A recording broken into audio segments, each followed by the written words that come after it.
Wake up, Adam, they are getting close. North Korea threatens nuclear response after a U.S. sub deployment.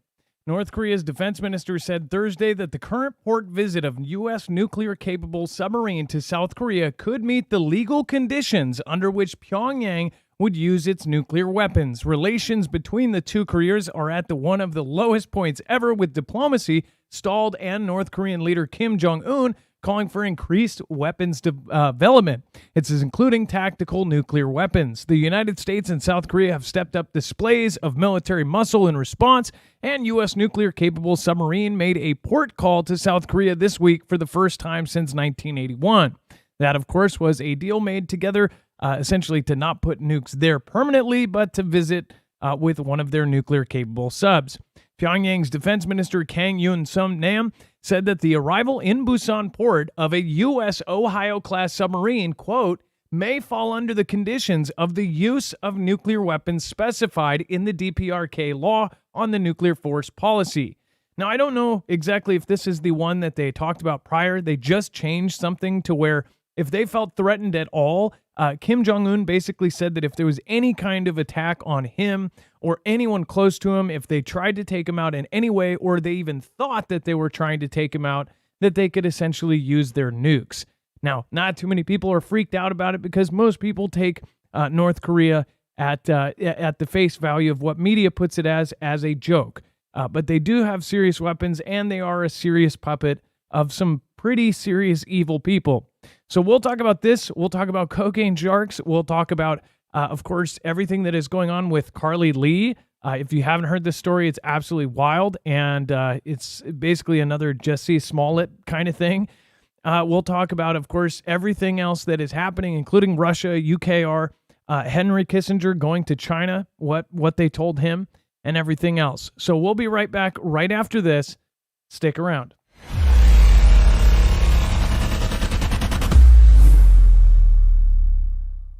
Nothing in the show should be considered legal, medical, or financial advice. The views of the callers can differ considerably and do not necessarily reflect my opinion, Dex's opinion, or anyone else who works with the show. You should always do your own research and consult with professionals. The internet is full of fake news, so please take everything with a grain of salt.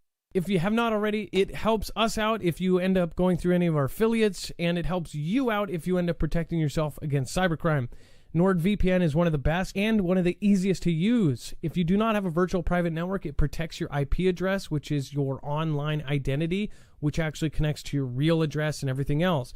It also connects to you. If you know anything about how they are data logging and basically getting your profiles down, you can prevent that by having a VPN. Nord is, again, one of the easiest. Download it. It's like an on switch and off switch. All you have to do. Go to marfooglenews.com/VPN. Not only will you get a giant discount on this, but you will also be helping us. I appreciate your support, and I appreciate everyone that goes through any of our affiliates. Can't say thank you enough. Seeing a crescendo, I'm not going out there where apocalypse wrong. Marfoogle news, where are you? Only news I use. Marfoogle news, lips wrong. Looking outside of my window, seeing a crescendo. I'm not going. All right, what is going on, guys? It is Adam, a.k.a. Marf, and this is Marfoogle News. Today, we have a ton to go over in a short amount of time, so if you're new here, remember, you can always go over to our website and find today's thumbnail. Just look for I Lied, Carlee Russell taken, quote, taken, nuclear response, UPS strike, BRICS expansion, sharks snorting what? And then, of course, you will find a full bibliography of all of our sources, every single article, tweet, video, picture, document. Again, this is there archived, and you can go back through almost every show for the last 2 or 3 years. So make sure to also check out the Overflow. There is a ton of other web content there that is all the stuff that you would not talk about in a bar. So make sure to hit that as well. We'll hit that at the very end. But until then, let's introduce my internet co-host / internet brother, Dex James. What is going on, and how are you doing today? Well, hello, Adam, and hello, Foogle fam. I'm doing just fine. We have a virtual representation, so why don't you pop up and say something, Dex? Okay, here I am. I'm hoping you can see me in my virtual presence. I don't know how well that will work, but we'll try to figure something out with that. It's better than nothing. And then It's fun. it's definitely fun. And we had different backgrounds, but we tried them out. They were all kind of funny in a different kind of way. And then make sure to go over and check out marfooglenews.com/friends. You can find all of our wonderful mods. Make sure to drop an M in the chat right now. I'll be looking for people that are dropping an M in the chat right now. Thanking the mods for being awesome. They always help everybody out. If there is something we're talking about, the mods usually drop links to how to get there. They're very, very helpful. And of course, they're keeping the peace. So make sure to go thank them. They are awesome people in their own right. So make sure to go follow them on their channels. All right, today is a call-in, so if you do want to call in today, the phone lines are now open at 2244-00-MARF. That's again 2244-00-6273. That number is actually going to be scrolling down below, and just to make sure, I believe I need to turn it on this one. So if you do need that number, it is down below, and it will be scrolling by every couple seconds. Now, remember, you can also press option 4 right when you get there, and it will direct you directly to Dex. So, going back to North Korea, there's nonstop talk about this for the last year and a half. Well, longer than that, but it's really, really gone up a lot since the Russia, operation, invasion, whatever you want to call it. And now they're basically threatening, nuclear responses, or they're hinting towards it. Not too many people take it seriously. I guess from a prepping standpoint of view, people in our community try to prepare for the unlikely, even if it's extremely unlikely. So that's something that we will, of course, talk about over the breadth of the show. And then we have, of course, tornado damages the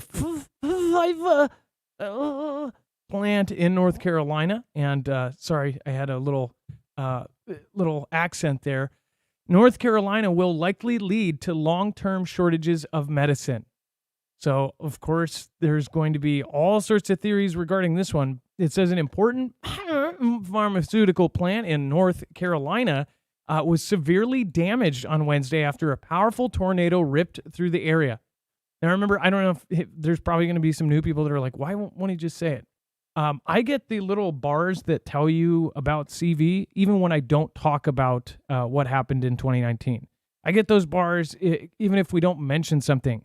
I could put the color blue in my thumbnail, and I'll get that. So, anyways, and it said that it was severely damaged on Wednesday after a powerful tornado ripped through the area. Now, I've already seen people saying, "Oh, that was an act of God."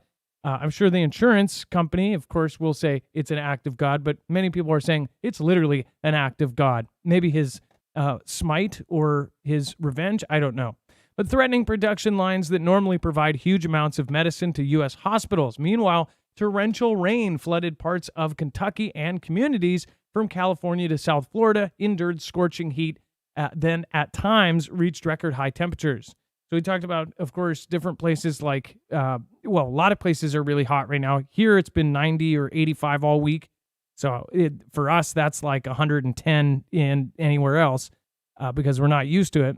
But yesterday, I think we covered Arizona had 19 days straight of like 110 degree weather, which is absolutely insane if you really think about it, to have more than 2 weeks of 110 degree days. That is absolutely insane to even think about. That seems like something that wouldn't even be on Earth.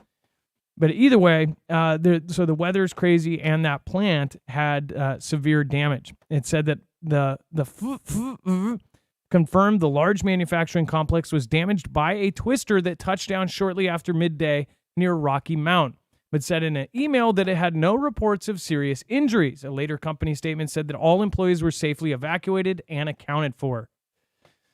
So pretty nuts if you think about it. And then White House confident UPS Teamsters will reach agreement ahead of potential strike on August 1st. So if UPS does go down and they strike, and everybody's striking right now, it will heavily affect everything. This is a logistics company that ships stuff all over the world, and there's stuff that's already going to be in transit by the time this happens. They say it can affect most of the world. UPS does areas that nobody else does. UPS and Teamsters, the union representing nearly 340,000 UPS workers, are trying to reach a new 5-year labor contract before the current contract expires at midnight on July 31st. Earlier this month, the two sides departed the bargaining table without coming to a consensus on a new contract. Teamsters have repeatedly said that they will strike August 1st if a new contract is not ratified. In June, Teamsters passed a strike authorization vote, giving the union the ability to strike if and when they deem necessary. It says on Sunday, the Associated Press reported the International Brotherhood of Teamsters General President Sean O'Brien said that he had asked the White House not to intervene in the dispute between UPS and the union. Maybe they, of course, as far as the unions and things, if you are part of this, if you are a UPS worker that is actually involved, feel free to give us a call at 224-400-MARF. Give us your thoughts. If we could hear from an actual employee, that would be actually awesome. Let me know what you think. And then we have Iran warns against unloading Iranian oil off of a seized tanker. It says Iran would retaliate against any oil company unloading Iranian oil from a seized tanker, a senior commander of Iran's Revolutionary Guards Navy said on Thursday, amid heightened tensions between Tehran and Washington. In April, the U.S. confiscated Iranian oil on a tanker at sea, a sanctions enforcement operation. 3 sources told Reuters, and then Reuters, whatever you want to call it, the tanker has anchored outside the port of Houston, according to the ship tracking data on Thursday. State media cited the Guard's Navy commander, Alireza Tangziri, as saying that the Tehran would hold Washington responsible for allowing the unloading of the tanker's content without giving further details. Sources familiar with the matter, who declined to be identified due to the sensitivity of the issue, had said that Washington had took control of the oil cargo aboard the Marshall Islands tanker Suez Rajan after securing an earlier court order. On Monday, the U.S. announced that it would send additional F-35 and F-16 fighter jets along with the warship to the Middle East in a bid to monitor key waterways in the region. So they're actually moving parts of our Navy there as if something is possibly going to go down or to make sure that something doesn't go down, according to them. It says that following Iran's seizure and harassment of commercial shipping vessels in recent months. Now, as bad as Iran is, and I'm sure there's very few fans of the IRGC or whatever, but as far as, if you're looking for the truth, right now, there's a lot of people thinking that the U.S. is somehow trying to get us into a conflict. And not so much the U.S. itself, the people at the very top that have their hands in everybody's pockets. It seems like a World War III scenario is coming, and there's many of us that you really can't shake that idea. I believe it just will come. It's going to be something. It's not going to be the end of the world, because we have a lot of new people that don't get what I mean by that. I don't think the world's going to end by nukes. But I do believe we're heading into and have already started World War III, and Iran is going to be a big part of this. Iran, Japan, Russia, China, Cuba, South Africa, all of these different places. And also that actually will, later on, we'll talk about the BRICS expansion. That is something that the current hegemony, if there is somebody still at the wheel, they will not allow that happen, or at least not without a fight. So it says, and then it says a maritime security firm said Iran had seized a tanker days later in relation after the incident in April, reporting by Dubai Newsroom. And again, that was from Reuters. I hate that. I never say it right. All right. Roy, I know, but it just doesn't sound right. I just remember Roy Rogers, Roy Disney, Roy somebody, Reuters. I said Reuters once, but the rest of the times I always say, what do I say? Reuters? Yeah, Rudy Reuters. Yeah, you got a few of them, but yeah. Oakland Reuters. I don't know. Hemreuters. Hemreuters. There we go. That's a good way to remember it. And China's Xi tells Kissinger that China-U.S. ties are at a crossroads. We'll cover this in a second. And we're actually going to be going over to the phones here in just a moment. In fact, we need to get somebody just dropped, so we're going to try to get them back on. Remember to call us at 224-400-MARF. Again, the number's right below. I want to hear from Foogle fam. If you're a new first caller, that would be definitely encouraged. Otherwise, make sure to just give us a call. Don't be worried about it. Call about whatever. If you've seen something crazy in the last couple weeks, if you have an opinion about Carlee or any of the other things that are going on right now, call us at 2244-00-MARF. While we wait, and we're going to try to get that caller back on, you can always give us a call. We now have an open line at 2244-00-MARF. I would highly recommend, if you want to protect yourself against an EMP, any of our affiliates that you see on the show are products that we think will either save your life, make your life comfortable in a disaster, or are things that we truly believe will actually help you in the long run. This is a device that can be wired into your cars, your trucks, your boats, your motorcycles, and even your homes, even your ham radio, RVs, anything else, and generators that can actually protect it against EMPs.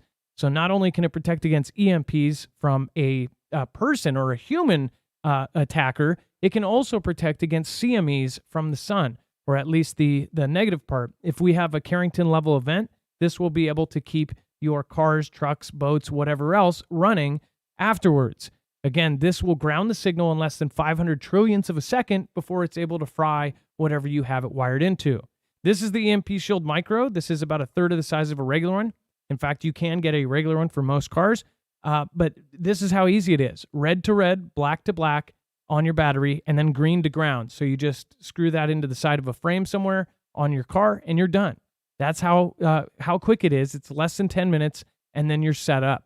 That is at marfooglenews.com/EMP. That's the same company that's outfitting agencies like DHS, DOD, and now they're on the Dempster team helping protect the Texas grid.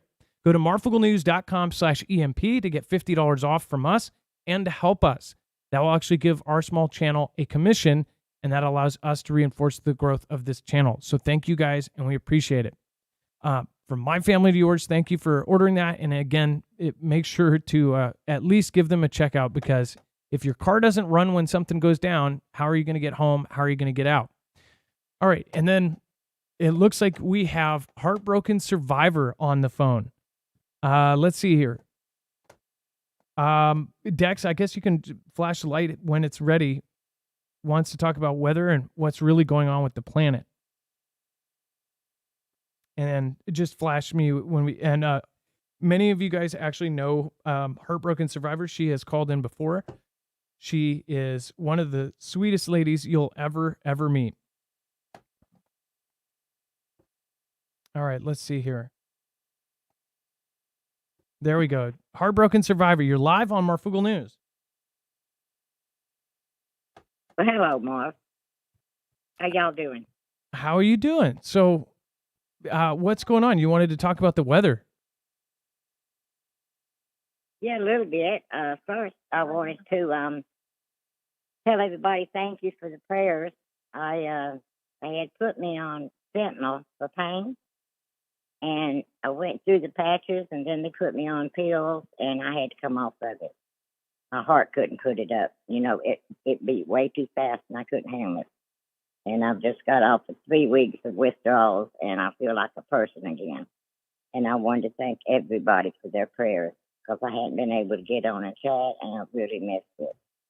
So thank y'all. I kind of wondered why you weren't around, and there was a few people that actually messaged me worried about you. If you guys don't know, she's, well, you're not I guess I don't want to put you on blast, but you've said yourself, you are up there in age, you are very independent, you are blind, and you've always taken care of yourself. Many people have messaged me saying that you're one of the toughest people they've ever heard, and you never complain. You are literally you're an amazing woman. So I'm really happy to hear that you were able to get off of that stuff. And I know in the first place, it's not like you can help it. You have something where if you have extreme pain, they're actually prescribing you that stuff for what it's supposed to be used for. Obviously, that stuff has been tearing apart our country in the other form. But yeah, that's really, really strong. And I would imagine that was something that was really hard for you to go through the withdrawals. I have never been hooked on anything. I've never done drugs.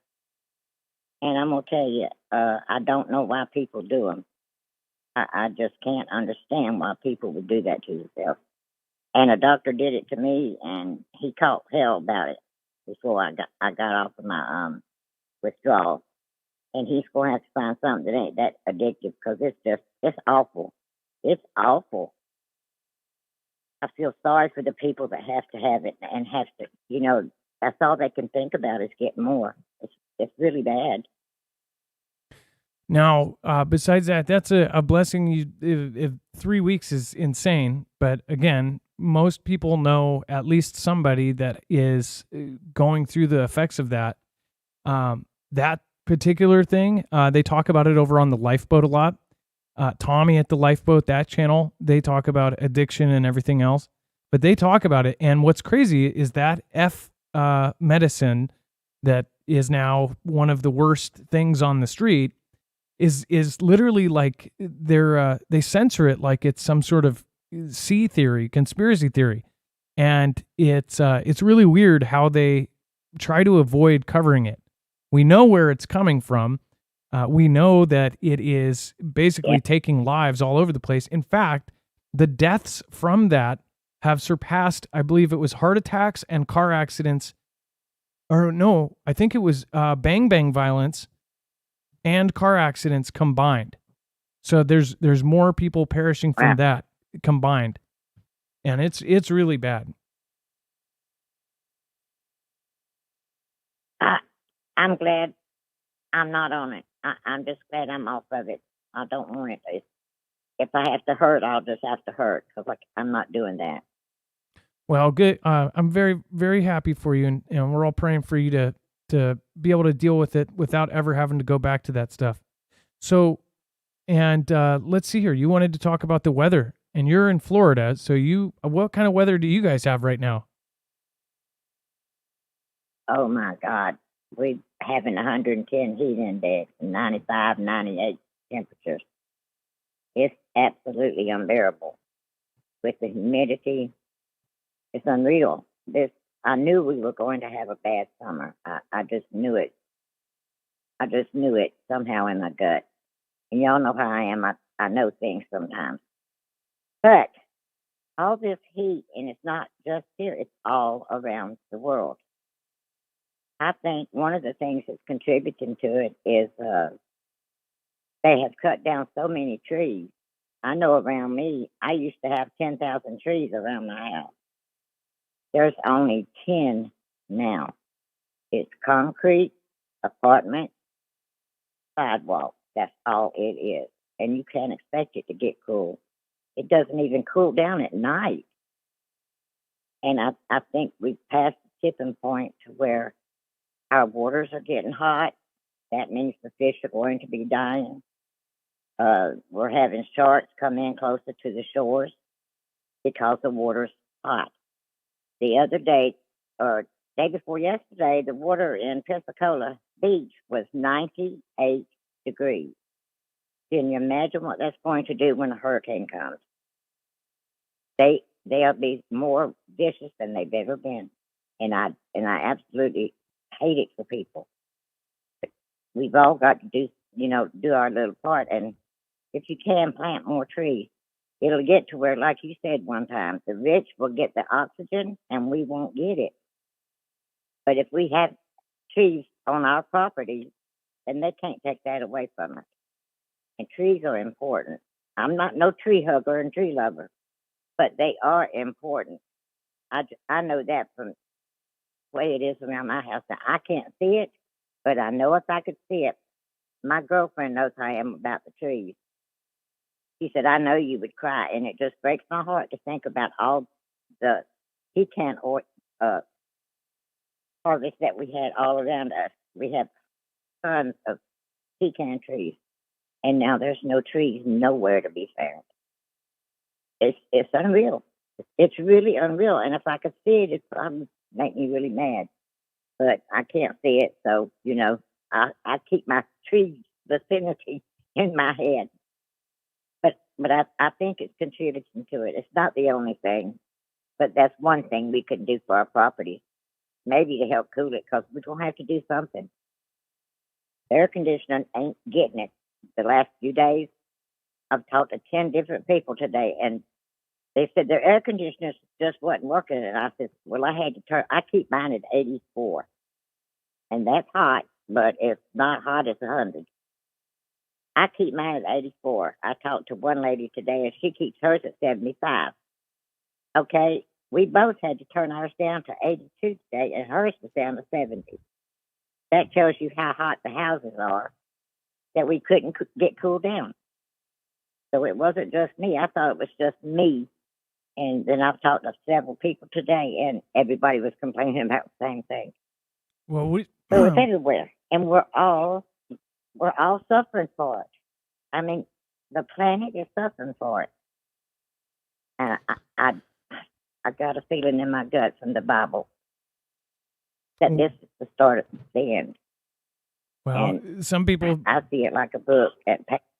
some people are saying Go that ahead. this is a sign of the times, that it's only going to keep getting worse and worse and worse. There, currently people debating Exactly. which, if it's man-made, or if it's this made, or if it's man manufactured, or if it's a cycle. Whatever it is, it's getting crazier and crazier every year.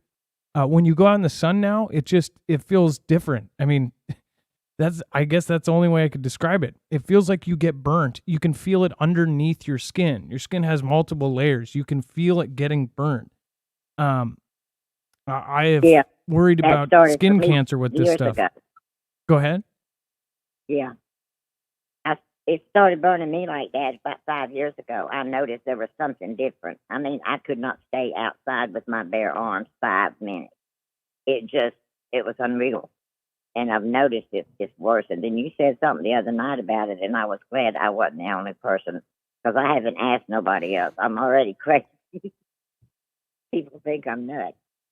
But I do believe it's end times, Mark. I really do. And we've all got to band together and pray for each other and stand up for each other and do what we can do to try to, carry on.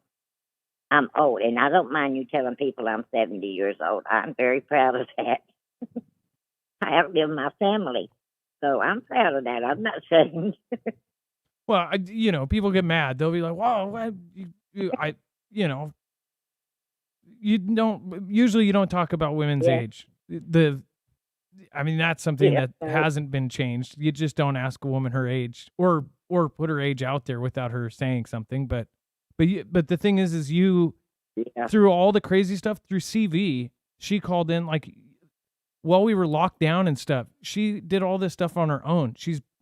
And the thing is not only are you are 70, but you're doing it all on your own, and you're blind.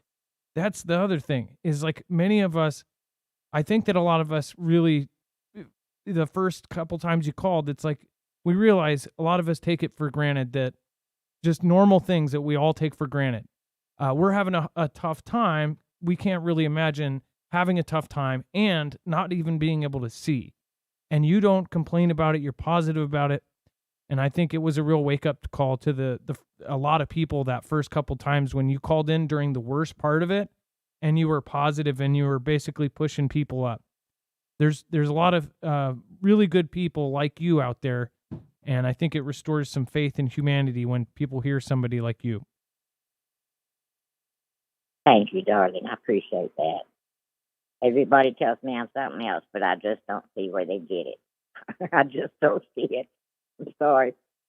But I do appreciate it. Well, I tried.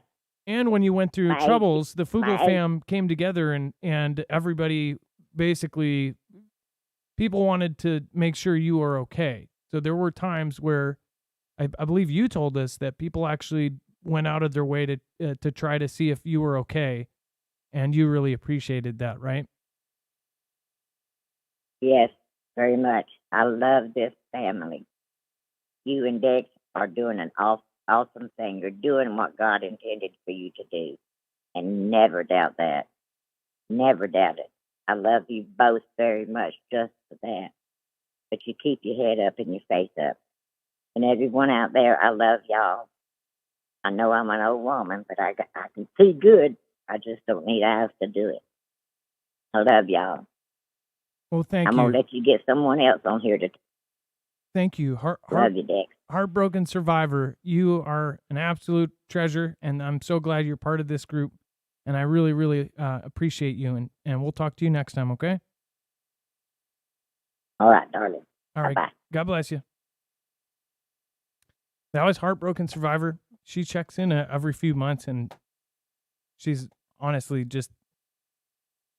If I was in Florida, I would go over there and just hang out. Let's see here. I know there's probably people even worrying about you right now that you have AC or proper AC. 82, like we set ours at like 65, and it doesn't get there because it's hot as heck. But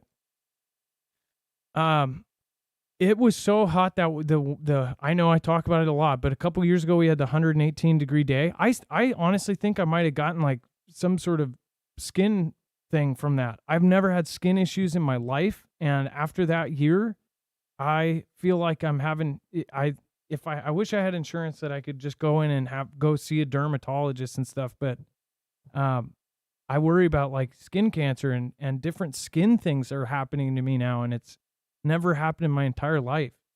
I just wonder if it was from that day, but that day was so bad. And it's kind of feels like that now, but it's nothing. After going through that, like a 90 degree day, which is really hot here, we don't get that kind of temperature, so we're not used to it. It's like we basically cool down our house 24/7. Even if it gets cold at night, we keep both of them running to make it an ice box, because in the morning, if you start like that, it's a whole lot better for the next day. If it's an ice box, because if it's warm in the morning and then you go into a hot day, you're going to be in literal hell. It's horrible. So we basically keep it, and if you're cold during the night, put on some more blankets, like dress warmer, because it is not fun when it starts gathering at 3 or 4 o'clock in the afternoon. And then China's Xi tells Kissinger that China and U.S. ties are at a crossroads and stability is still possible. I don't personally believe this. They put out, this is a message that is purposely out there. I mean, there's no coincidence that, all of these people are visiting China. In my heart, I feel like a bunch of folks are visiting China because they're talking that there's something bad is about to go down. Maybe in the back end, they're all going to China to try to stop what is coming or stop what they see is already happening. Maybe they're secretly going behind closed doors and saying, hey, we really need to settle this down, whatever else.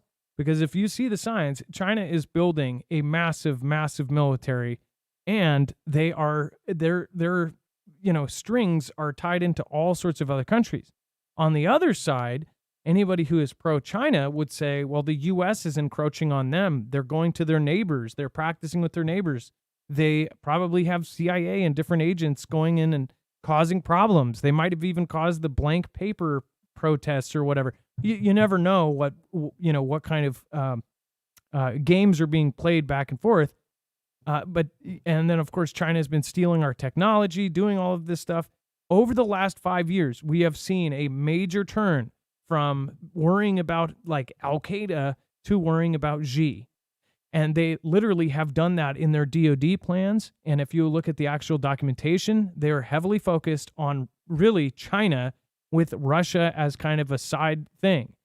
Now, even with the Russia invasion and everything is focused on that. But really, they are looking at China as the top person above Vlad, at least. And I'm not saying that that's not even top secret. That's in DoD documents and all of the different budgets and things that are out. So you can see this happening. Henry Kissinger, we talked about this because I always mention, like, everybody always quotes Kissinger. He's been quoted more than anybody, I think, at least somebody who's still alive that literally gets quoted all the time. And it says the 100-year-old Kissinger is revered in China for having engineered the opening of relations between the ruling Communist Party and Washington under former President Richard Nixon during the Cold War in the early 1970s. So even symbolically there, literally this gentleman 52 years ago, opened up the talks under Nixon. and now is back there as 100-year-old. It says Xi, who is the head of state, party general secretary, and commander of the world's largest standing military, which is crazy. They are now the world's largest standing military, met with Kissinger in the relatively informal setting of Beijing's part-like Daetuya State guest house, with Chinese senior diplomat Wang Yi also in attendance. Now, by the way, Henry Kissinger, out of all the people that have visited Beijing, like John Kerry and what was it, Anthony Blinken, and then Kirby, John Kirby, I think.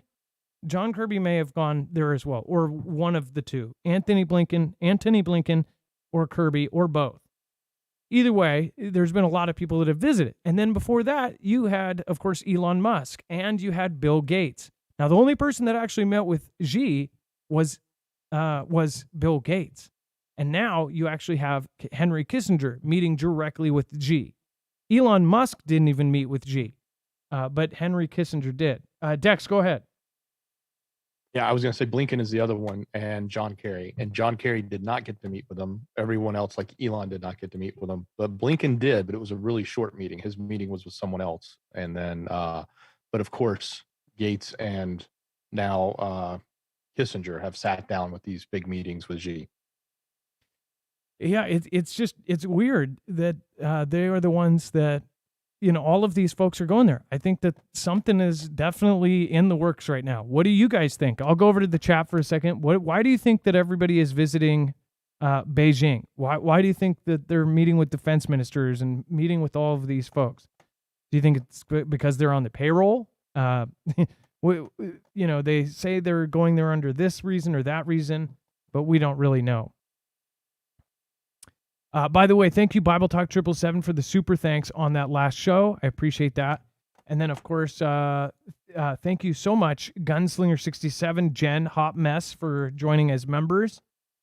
And appreciate you, Rondell Counts. Rondell, that is Rondell Counts. Thank you. I appreciate that. And then Linda Sullivan, thank you from Canada. Yesterday. Thank you. I appreciate your support. NJM and Kingdoms of Erden. Thank you for the super chat. As well as Mystery School, Nickelwise, Dingus, The Few, Tennessee Mountain Girl for Love of Country 1, Wages World, Mimi Carstel, and of course Samuel Turner, Airplane Woman, Celtic Warrior, Nana of Montana, Tanya H, and 50 Shades of Cray. Not to forget Julie Pilkerton, Kenny Crowder, and Next Exit. Thank you so much. And Nikki Apple, thank you guys for this week.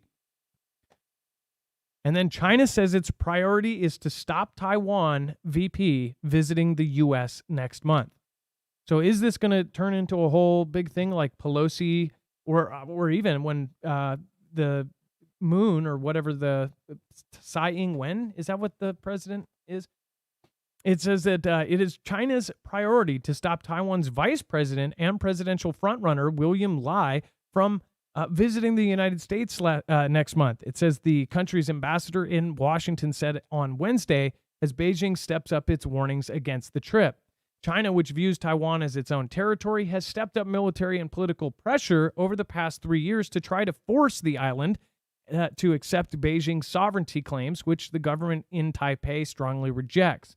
Taiwan will hold presidential and parliamentary in January with Lai, the ruling Democratic Progressive Party's presidential candidate and the front-runner in most opinion polls. Lai is making what are officially stopovers in the United States on his way to and from Paraguay for the August 15th inauguration of its new president, drawing anger from Beijing, which slammed Lai as a separatist.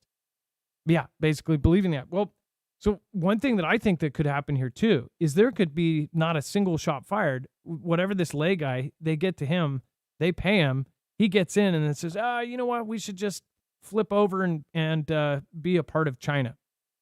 Or the current president gets taken out, whatever else, something happens, or that current president gets paid enough to where they just kind of hand over the reins.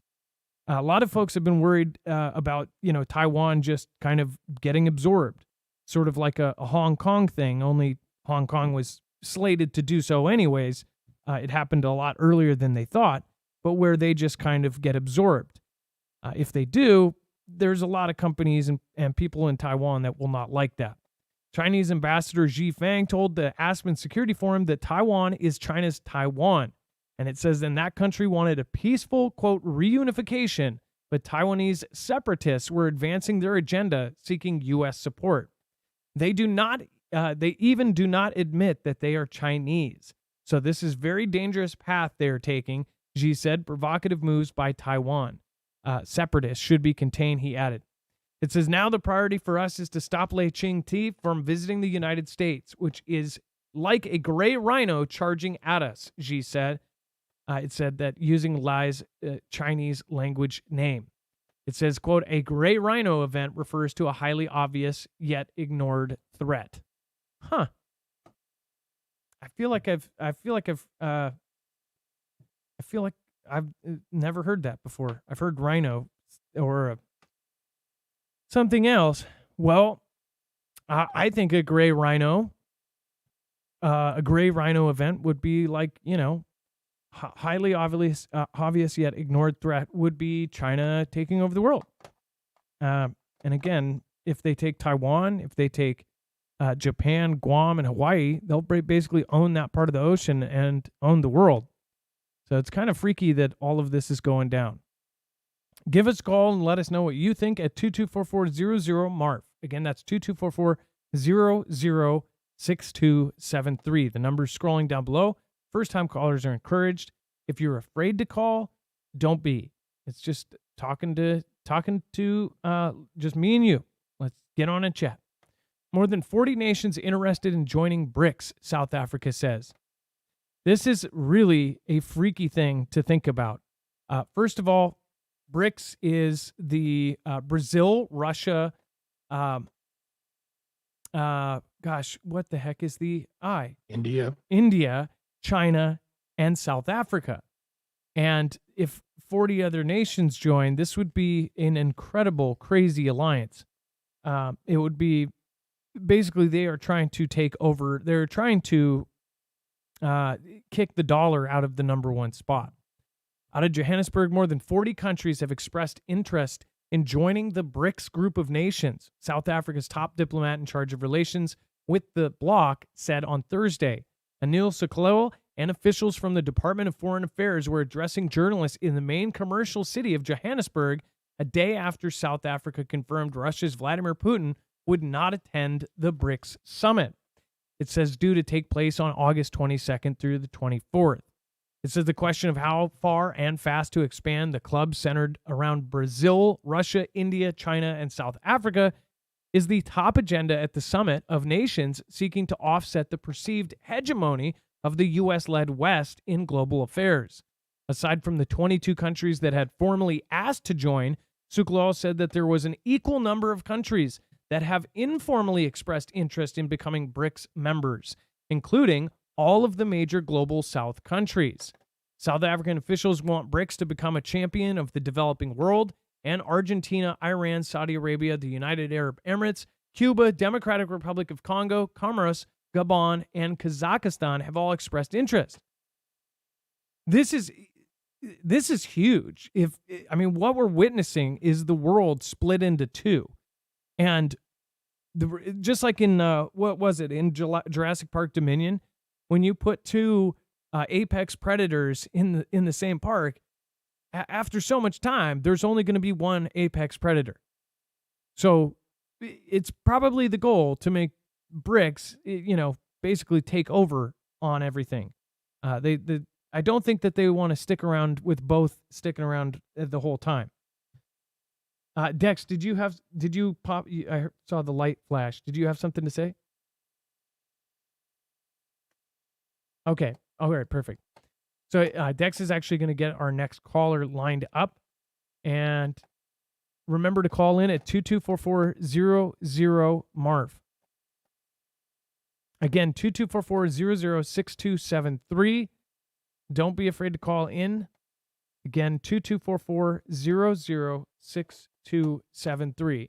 South Africa had faced a dilemma in hosting the summit as a member of the International Criminal Court, the ICC, which issued a warrant against Putin in March. It would be obliged to arrest the Russian president if he attended for alleged war crimes by Russia during its invasion of Ukraine, charges Putin denies. But on Wednesday, the host confirmed Russian Foreign Minister Sergei Lavrov would be attending in his president's place. South Africa has come under fire from Western countries for what they see as an overly friendly stance towards Russia, a long-standing ally of the governing African National Congress, the ANC, since it was a liberation movement fighting white minority rule. South Africa maintains it has neutral stance on the Ukraine conflict, which it wants to end through negotiations. Diplomats addressing the press on Thursday said that the position had been vindicated by South Africa's acceptance by both sides as a mediator in the conflict, in contrast to the saber-rattling by Western powers. That's, of course, according to them. Russia listened to, but did not ultimately accept a peace plan put forward by President Cyril Ramaphosa and other African leaders last month. Has condemnation, isolation brought us closer to peace? No, Zahir Lahir said. South Africa's acting director general for global governance said, but engagement would bring the parties closer to negotiation. So everybody's trying to be the peacekeeper, and I didn't know that they actually tried to put up a peace plan. I think we covered that, but I remember China putting up a peace plan, and they of course did not follow that one either. There's too many agendas going in one direction. We actually have Siggy, and Siggy's calling about the wealth transfer. So we're going to get Siggy on the line. And before we do, make sure to just go over and check out marfooglenews.com/energy. If you wanted to get into a generator, again, I would highly recommend getting yourself an energy solar generator because these are unlimited power as long as you get a package with the solar panel. Again, even if you don't, these work great as a battery bank. If you can charge, you can actually charge these up via the wall and then have power on demand ready to go. In fact, because I have had power and haven't lost power as far as most of the time I've used this thing, I've been able to quick charge it and then use it as something where I can take it with me, use my tools and everything else. This works really great as a tool when you're not in a disaster. That's something that a lot of people don't think about. It is silent. You cannot hear it from 3 blocks away. And of course, it has a lot of power. This is the Flex 1500. It is expandable. You can actually expand it up to 96 batteries. And it essentially, they connect like Legos. So go over to marfooglenews.com/energy, INERGY, to get a special discount and to help our channel at the same time. Highly recommend getting their folding panels. Their folding panels have a handle. You can literally, any one of us could take, say, the actual generator and 3 or 4 panels by ourselves and walk with them. That's the other thing is if you're able to carry it, that is a huge, huge plus. These are extremely portable. At the same time, you can expand it and make it a whole home unit. You can mod it. You can actually add in UPS to it. You can also add superchargers that triple the input. So there's all sorts of other ways and probably other ways that you can mod it in the future because essentially they've made it modular. You can mix and match and, of course, all of the different mods. Go to marfooglenews.com/energy, and if you really want a good deal, make sure to go check out the X2. The X2 is now on sale. All of the remaining units on this batch of lithium, again, when those are gone, that discount is gone as well. They're doing 15% off in addition to our discount on all of the remaining X2s. This is a built-in, so the battery is actually built in, but it's actually the lithium iron phosphate batteries, which is a newer and longer-lasting technology. But it is, again, you can dual link it, but it's not expandable. But it will actually be, it will suit most people's needs. So if you just want a general solar generator / power bank like this is a huge, huge deal. Go over to marfooglenews.com/energy. That is also a UPS right off the bat, and it has even built-in LED lights that could light a field. Really, really cool. Go check it out. All right, let's get Siggy on the phone. Siggy, you are live on Marfoogle News. Hey, Adam. How's it going? Hey, good. So let's see here. You wanted to talk about wealth transfer and another sign of World War III. Yeah, just really quickly, shorter than my most calls, hopefully. I just wanted to talk about the pattern that you kind of see and can kind of predict where things are going to go, especially with these massive conflicts. And you can go all the way back to the Crusades. You take all this wealth and all of this money and everything and move it up into a different portion of the world. Same thing happened in World War One. You had Vlad's country at the time was one of the most powerful militaries in the world, was one of the richest economies, had an incredible GDP, had a lot of people coming into the country. And of course, they have a revolution in the middle of World War One. World War Two, a lot of those European banks and all the different power and money and all that gets transferred over to the United States to build up into a superpower post-war, which we're already building after World War One. This is kind of looking like we're all going to be moving all this stuff over to the East. So, it looks like China's already kind of said, that's why you see meetings with important people and all that kind of stuff. It's the actual conflict portion of it is more of a charade for the power exchange that happens after certain, eras have run their course. Now, again, can you expand on that? I'm just saying a recognized kind of pattern on how this always plays out. Obviously, banks that were connected to the World War II and World War One and all that were making money off both ends, but you saw wealth and power transfer in the middle of the war that didn't necessarily have to do with anything about who won. Russia being taken down, Vlad's country at the time being taken down, was a power change in the dynamic of the way, the rest of politics was going to go until we got to WW2. And then you've got a big wealth transfer over, the United States kind of has its heyday coming into that war and coming out of it. Obviously the war helped us out quite a bit in terms of that growth. And now you're kind of seeing the West sort of go to the back seat and the East is coming up. And I think if we had a WW3, China and Vlad's country, so Xi's country, Vlad's country, and everybody who would be in that BRICS union and all that sort of thing sort of have already been given the head nod, in my opinion, that they would go ahead and take that position at the top. Like, we wouldn't win that war. And I don't think for a second they'd use big boom booms and all that. I think you can almost think about that portion of it with, mutual destruction and all that as almost as though they don't exist. Because they're going to definitely want to do the population churn. They're definitely going to want to do the gaining as much money off of it as possible, defense contracts, medical contracts, all kinds of different crazy things, all different kinds of deals made in the back end during conflicts. So the people that are involved in it are usually just part of the churn. And then at the end, they come out with a reduced population and they got their big wealth transfer and everybody made a lot of money and they're set up for whatever they plan for next. Well, and I completely agree, too. If you saw it, even back in the civil conflict, you had these families that basically, they funded both sides. So they would, support weapons and actually ship weapons to both sides. Now, they don't do that out in the open like they did before. Back then, you would literally have a family, some of the unmentionable 5 families, and they would literally be sending cannons to this side and then cannons to that side and selling them to both sides. And it didn't matter who won to them because they were basically betting on both. And either way, they were getting paid, so they didn't care. The same thing is going on right now where you have these people in the very, very top tiers that, we think that Elon is the richest man in the world, but that's just the richest man on paper. There's all these families and things. People think that the Rothschilds and all these other people are, not richer than Elon. These people literally owned and held property. The JP Morgans, all of them. They all have richer people than Elon in secret. They're so rich that they can literally ask somebody not to put out that they're that rich. There's princes. There's oil tycoons that are not listed that are richer than Elon. And these people are the ones who actually run the planet. And of course, they're so rich that, there's no one who would dare put their name out there or do something against them. I mean, like, we're talking about levels way above what we can even imagine. Something straight out of, fiction. But as far as this conflict goes, I think this is history repeating itself.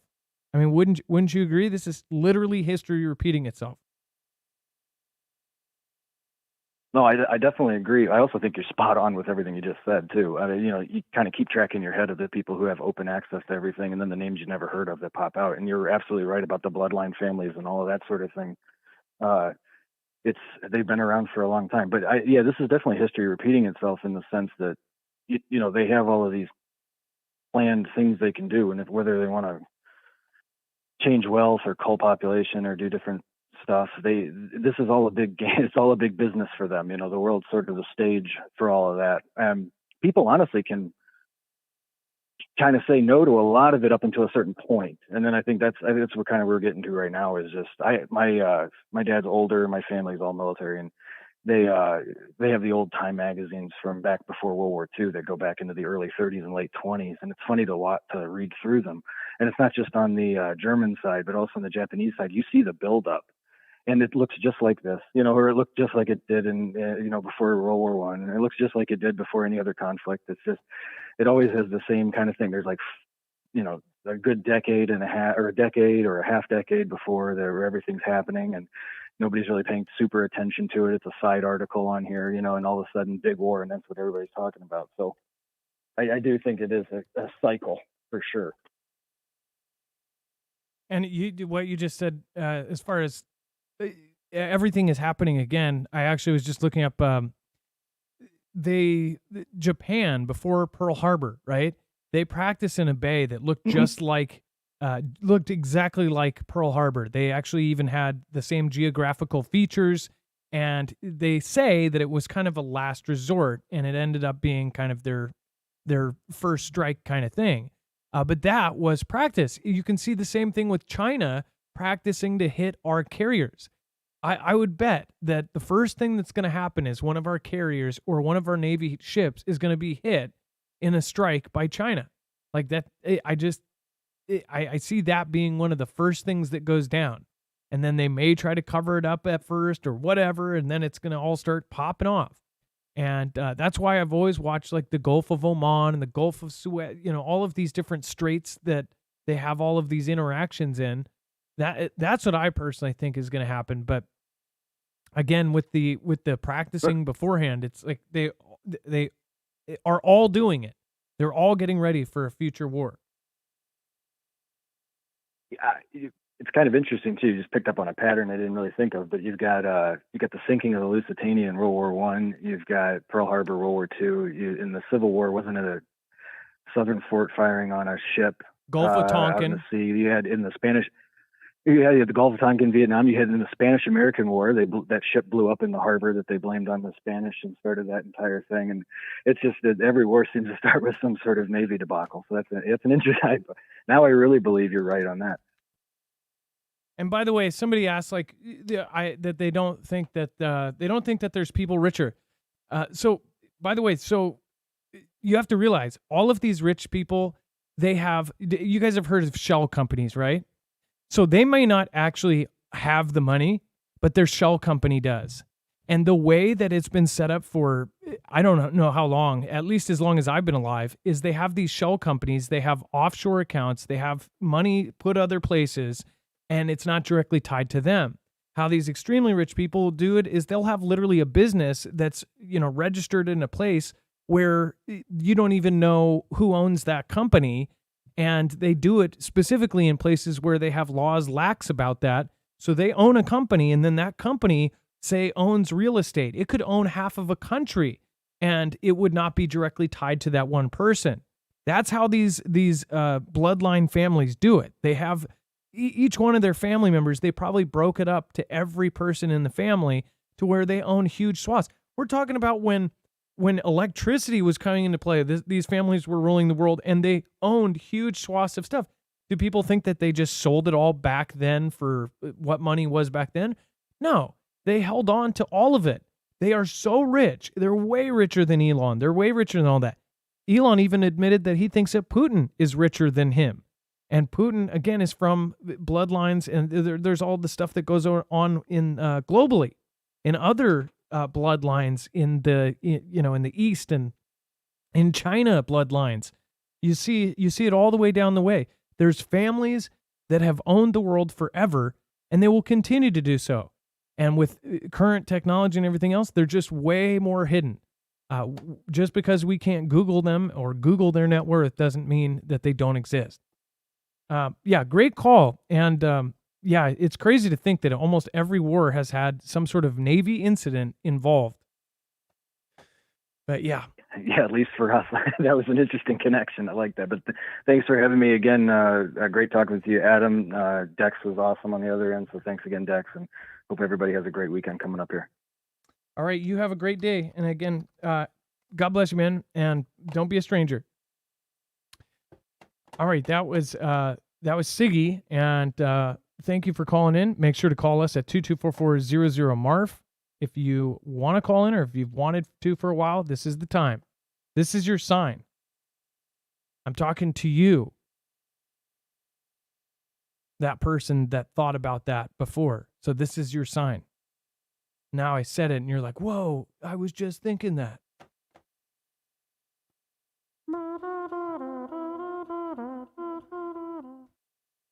You get what I mean. All right. And then Russia steps up assault on Ukraine's ports and threatens attacks on ships. Tit for tat. It says Russia has stepped up its assault on Ukraine's ports with a third night of airstrikes, and a threat is now treating all ships heading to those parts as a potential military targets, saying that Moscow is deliberately turning the Black Sea into, quote, a danger zone. Kiev responded in kind by saying that from Friday, they would treat ships heading for Russian ports, for Russian-occupied ports in Ukraine, that they would be treated the same way, as if they are carrying weapons or other military cargo. Washington called Russia's threat a signal that Moscow might attack civilian shipping, and said that Moscow was also releasing new mines into the sea.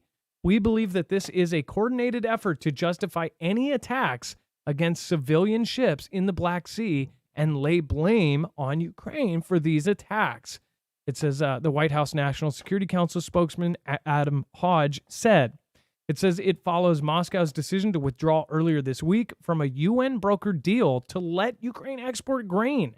The signals that Russia was willing to use force to reimpose its blockade of one of the world's biggest food exporters set global prices soaring.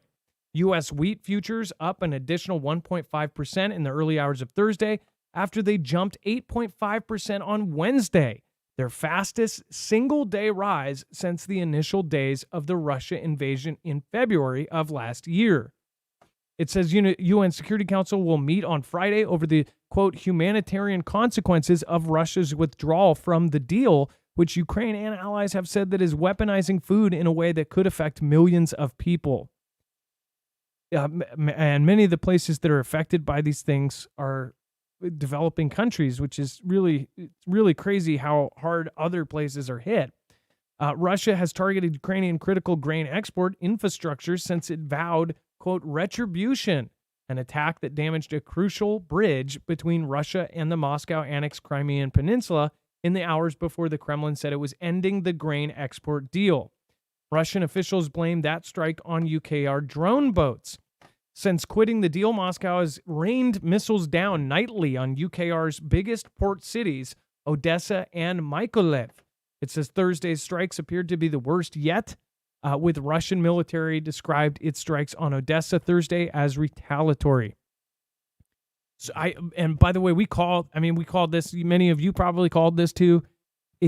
Each one of these, it's now escalating every time. These tit for tats are getting bigger and bigger. We talked about the tit for tats between us and other countries before that were like, oh, well, we expelled the diplomat, so they expelled the diplomat. But these are tit for tats where it's like, oh, you took out this bridge, we'll take out this bridge. Now they're, you're going to attack any ships coming in the port, then we'll attack any ships coming in the port.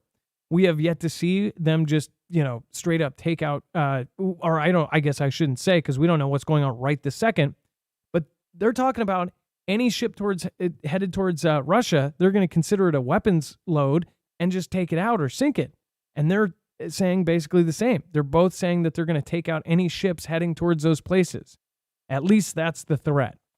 So pretty big deal if you ask me, but who knows what's propaganda and what's not, and what's bluff, what's not, what's pounding their chest and saber rattling compared to the real deal.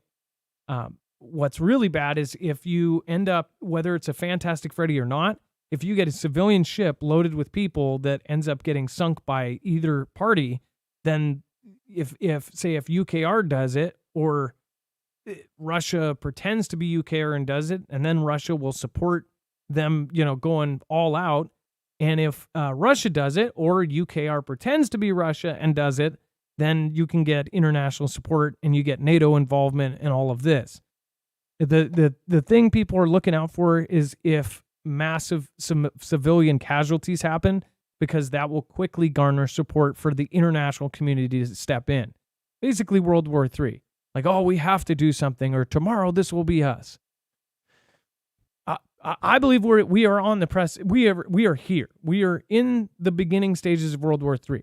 And I really think it's going to become more and more apparent. And it's harder to have that view when there's so many people that push back or say, oh, that's stupid. It doesn't feel good to be the minority in this. And I know a lot of you guys are in the same boat where your friends and family think, oh, yeah, okay, sure. But it is getting worse. And we're not trying to scare people. And I know that you guys aren't trying to scare your friends and family members. We're just asking people to be responsible, to have a backup plan in case things go wrong. That's something that we have had since the beginning, since I started this. And I believe that people want to know what is going on. And that was my whole thing from the beginning. Like, I want to know this stuff. If you want to know, and if I get information, I want to share it with you guys. So, and I remember doing a video. Basically, I started my first email for the show. I said, just email me, I'm in.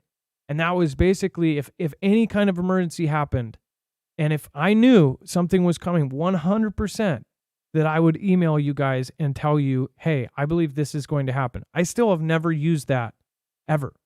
That would be like if we got information somehow, 100%. In fact, that is literally what this is. This is the I'm in system, and it has progressed. We don't send emails every day, we don't. I think it's been, half a year or something since we sent one. But that's what these notifications and this thing was for in the first place. So again, I hope that people end up signing up for that. It is also used if anything was to happen to this channel. But with everything going on, regardless if you think it's manufactured or one big circus, they're going to have an end of play. Like, the play is going to have a big finale. And whether it's manufactured, fake news, whatever it may be, I think real people are going to get hurt because they have to sell it. And if it's not fake, and if it's not that, then yeah, we definitely have some things to worry about. And then Ukraine to consider ships sailing to Russian or occupied ports, military targets, basically literally this exact same thing. So they are responding, and they're basically considering all ships heading to Russian ports in the Black Sea, as well as to ports in the temporarily occupied territory as, quote, carrying military cargo with all of the relevant risks. So if I'm sure they're not just going to take out yachts, but who knows? They possibly could. But they're basically saying any boats heading there is carrying weapons. This is getting kind of nuts. And then Kremlin concerned about Poland reinforcing Belarus border as Wagner arrives. So main thing I pull out of this is that Poland is now reinforcing its border with Belarus. So they've already put Dragon's Teeth, which are anti-tank. I mean, it's straight out of World War II, all along their Russian border. Now they're actually reinforcing their entire border against tanks and other things. They're building fences for hundreds of miles. They're doing Dragon's Teeth for hundreds of miles. And they are doing all sorts of stuff to basically watch out over their border. It says that the Kremlin said on Thursday that Poland's decision to bolster its forces along its border with Belarus in response to the presence of Russian Wagner mercenary fighters was, quote, a cause for concern. Poland, a member of the Western NATO military alliance, began moving over 1,000 troops along with military hardware to the east this month. It says Warsaw had previously announced it was also sending 500 police to shore up security on the border to cope with rising numbers of migrants crossing, as well as the prospect of Wagner presence. The Belarusian Defense Ministry said on Thursday that Wagner mercenaries had started to train Belarusian special forces at a military range just a few miles from the border with Poland. Asked about Poland's move, Kremlin spokesman Dmitry Peskov told reporters, "Of course it's cause for concern. The aggressiveness of Poland is a reality." Says, quote, "Such a hostile attitude towards Belarus and the Russian Federation requires heightened attention from our side." So as far as the one thing I pull out that is there's even more reinforcing of the borders in Poland, which could be because they're afraid of something or because something's about to go down and they're doing this as part of the ploy and part of the game.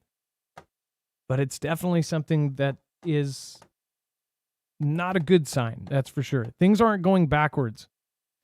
All right, and then let's see here. Thank you, Diane Moses. I appreciate your super chat. Thank you so much for the cup of coffee there. And then thank you, Sharon Davis. Thank you for the super sticker. I appreciate you. And then Kenny Crowder says, "Good evening, Adam, Dex, Mods, and Fugel family. I love this woman. She may be blind, yet I believe she sees love your way." Of course, speaking about Heartbroken Survivor, Kenny Crowder, you are an awesome person. Again, you are one of my oldest subscribers. I think you were here before most of my mods. So yeah, I really appreciate you. I think there's only one mod that was like in the top, first 10 subscribers I had. So thank you. I appreciate you, Kenny, and hope you're doing well. All right, and then we're going to be going to our next caller. We have a Scott, a first-time caller, talking about Article 5 vote in Senate. So we're going to go over to that.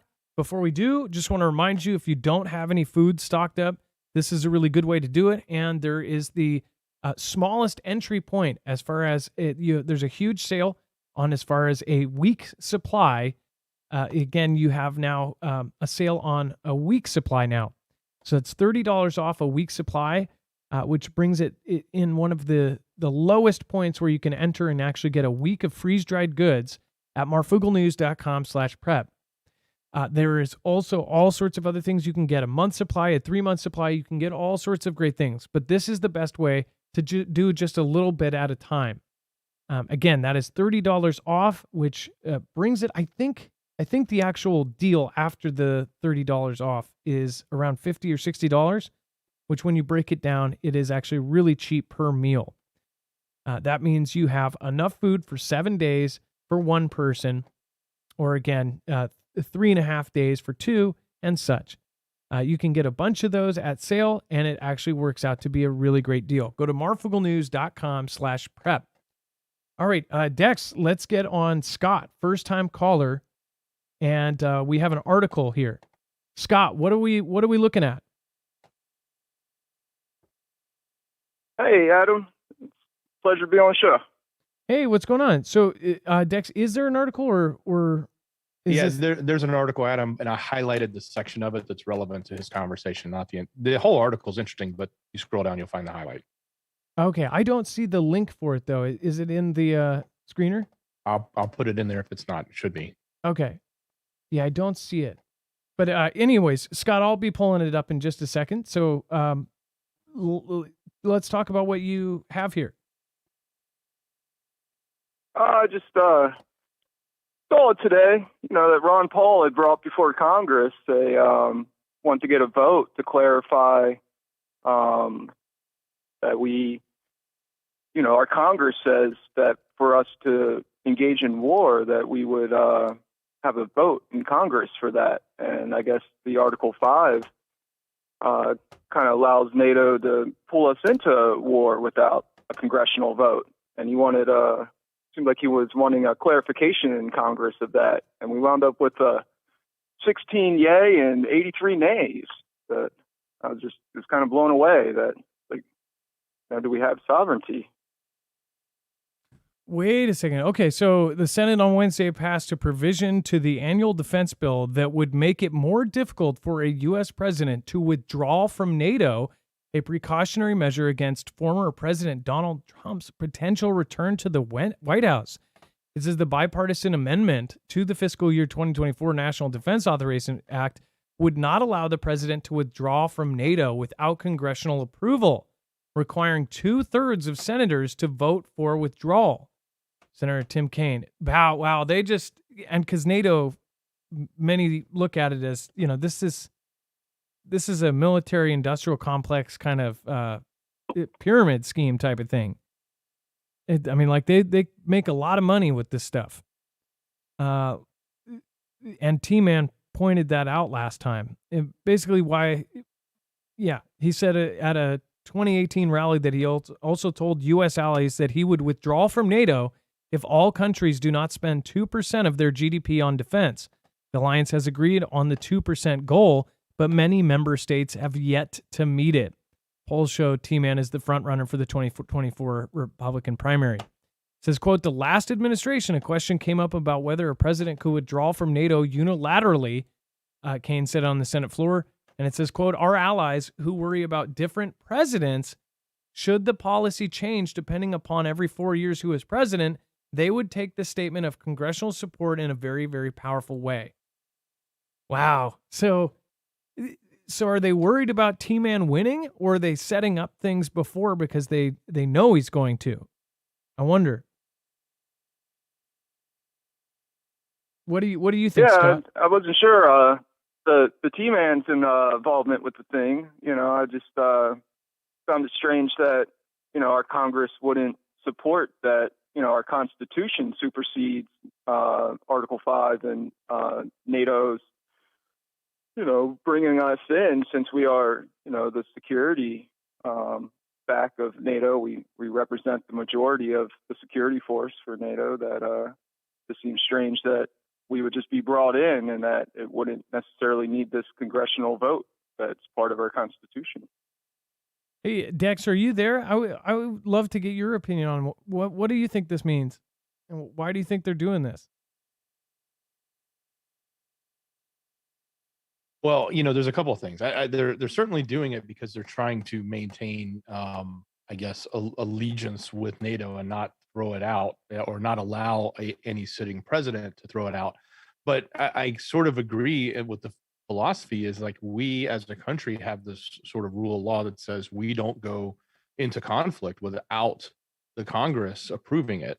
But there's an exception, and the big but is with NATO. If something happens, we then have to perform. We have to go in and participate in the conflict. And that was the second vote was, which Scott had mentioned earlier.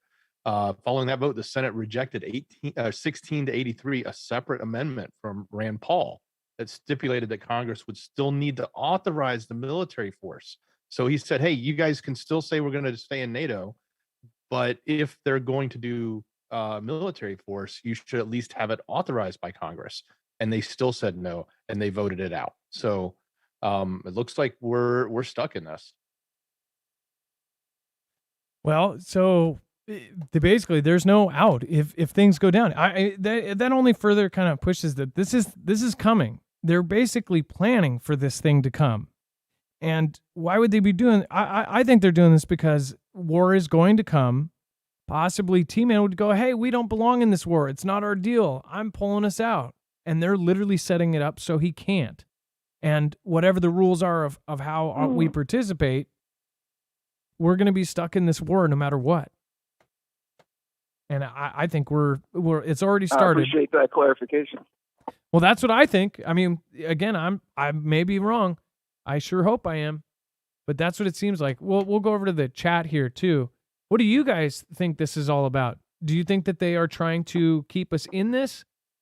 Ideas to starve and cause famine worldwide like they haven't been? Artnoids? You need NATO, dear. I agree, Avatar is annoying. Okay, unfortunately. There's a lot that say it either both ways, so. Yeah. There's a whole bunch. I don't care. It's almost impossible to do the video, though. It takes up too much. It's a problem. So again, if people don't like it, then we just won't do it. But again, we'll take a vote. We'll probably do a community post. Let's see here. Some say there may not be a 2024 election. Bill Gates said it may be hung. That's for sure. that quote was very creepy. They tried to fact check it, and then they're like, yeah. Then they just didn't say anything. It exists. It's there. They tried to say it was fake, and they were like, oh, it actually is there, and there was no context to take it out of. Let's see here. God the Son Jesus Christ. Dex has done videos on video. There's videos up on the channel with Dex doing shorts. He took over for a whole week. That's not the issue. Jonathan Floming. Many judge, only God's judgment matters. That's for sure. They want us to keep it in it for the money, says Wide Awake and Angry. Yeah. One thing I think would be cool is if we were able to clarify, Scott, how these things make people certain money. Like, of course, some people, there's a lot of folks that will lose money because of this. Taxpayers are going to lose money. But I think it would be cool to see who is gaining money from these wars. Where does this money go? How is it dispersed? When they send billions of dollars here, or when they pass a bill, where does that money exactly go? There's not a lot of transparency unless you dig deep, deep, deep. And then there's still, like a couple of years ago, they found out there was like $21 trillion or whatever, however many trillions of dollars that just basically went missing. Before 9/11 happened, the day before, they were like, oh yeah, we can't find $2 trillion or something. They just don't know where it went. I really like. Go ahead. I really like recently how we had this budgeting issue, and somehow we could just allot $6 billion more for overpricing items that are already budgeted for. You know, that was an interesting one. Yeah. Yeah. The accounting error. Yeah. And then everybody questioned it. Nobody was like, oh yeah. They $6.6 million $1 billion. I think it was billion. Dex, wasn't it $1 billion? It was 6.6 billion. Whatever. Oh yeah, it was up there. Absolutely. I mean, come on. Did they? I no. I don't think they think that people are stupid. I think they're like, we know they're stupid. Like, people just believe that.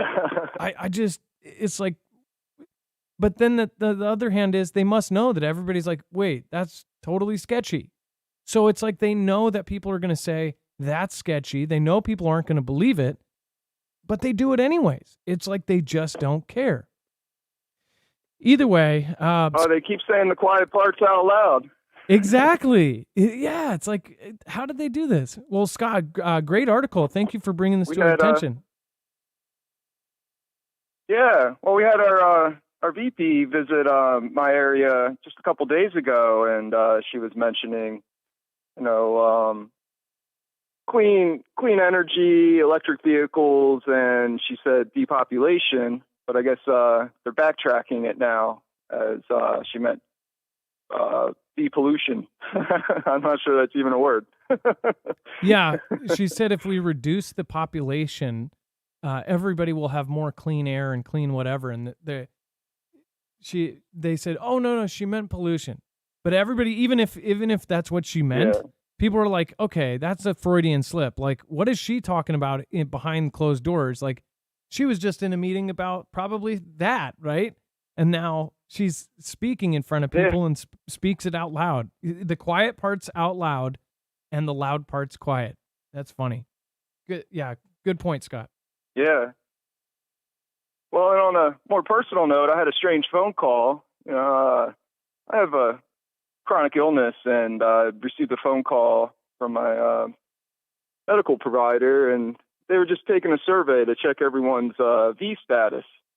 And I just felt that strange with, is that some kind of connection to, our FedNow system and everything? That are these going to get tied together like in Europe, where it's, connected to the medical passports now?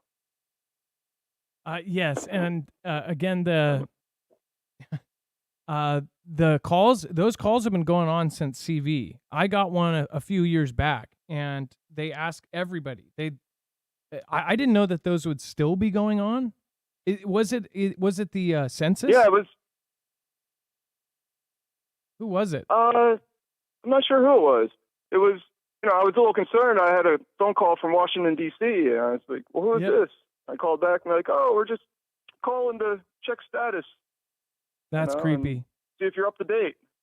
Yeah, if you look back, it's probably 2 years ago now or something. I mean, it's crazy that 2019 is when all that started because it's almost been 4 years. But it was like 2 years ago when we got calls about that, and people were like, "I got a call," and they were asking our if our whole family got it, and they were pushy. I remember that call as somebody was. If you guys remember it in the chat, let me know. The person said, "Oh yeah, they were pushy about it too," and they got mad at him, and the person got mad at them back. Well, Scott, thank you for the great call and great info. Thank you for sharing that with us. We'll make sure to share that on the website as well. Yes, sir. Did you see in Johannesburg, we had there was that strange road that kind of got lifted. I'm not sure what word I'm allowed to say here. The road got lifted up, and it looked definitely like a gas issue, but I guess the gas company said it wasn't them. They didn't lose pressure. Yes. It doesn't look like it could have been anything else, in my opinion. And if you're wondering what Scott is talking about, you can go to last night's show over to the website, and we actually have right here. If you go, you want to see the road. Oh, my bad. I missed last night. Oh no, that's okay. I'm just sharing with. There's probably a lot of people that did. I'm trying to find I thought there was a video of it, but it's probably an article with videos here. Yeah, so this is it. And suspected gas explosion, Johannesburg rips roads and flips car during rush hours. Look at this. This is, wow, they have way greater pictures than they did yesterday. Yesterday, there was pictures of, what was it called? It was like a drone video from top down, and it looked crazy. But look at this. This is nuts. There's like whole parts of the street that are just completely caved in. Yeah, Scott, that was pretty nuts. Well, thank you again, and thank you for calling in. Yes. And I'm glad I checked back in on this because there's obviously a lot crazier photos. What I don't get, though, too, is like all the cars, they're not damaged. They're not burnt up or anything. They're just flipped. Like all these cars are just flipped on their side all the way down the road. It's almost like there's a Godzilla movie about to happen or something. Godzilla was swimming under the ground or Tremors. Oh man, I appreciate you so much, Adam, and getting the content you put out and getting to listen to your show. I'm fairly new. I think about 6 months I've been following you, and I guess the algorithm doesn't put you high up on the suggestion list. I'm glad to be part of the family.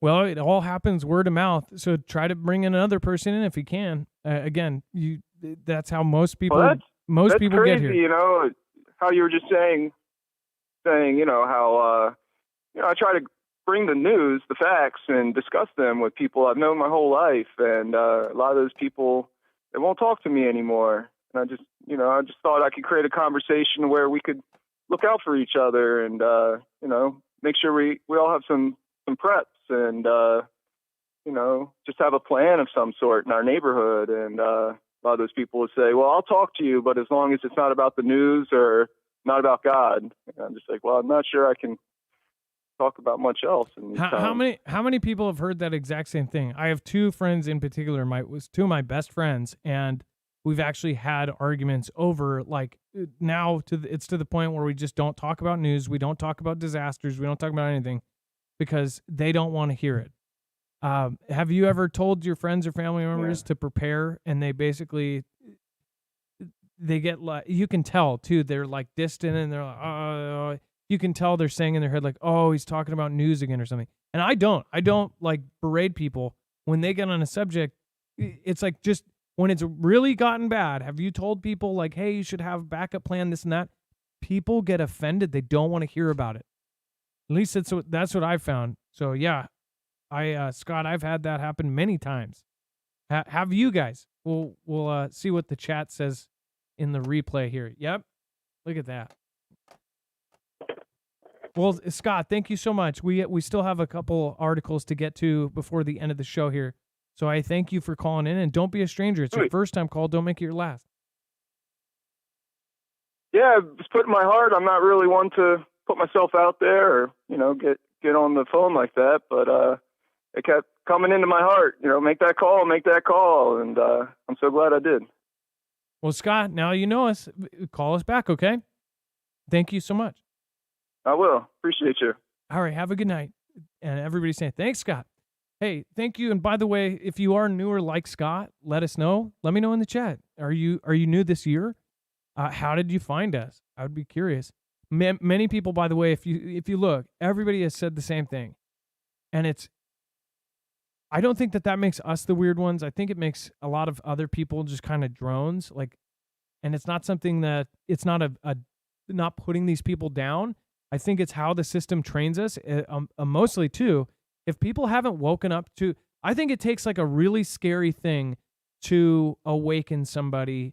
And I'm not talking about any movement, this, movement, that. I'm talking about like 2001, the event that happened in 2001. I think my event was finding out in about 2003, a lot of stuff about that event that changed my life, that said, whoa, this is messed up. And the more that I looked into it, it was so drastic and it was so traumatic to me, because everybody that lived through that, I mean, it was just insane.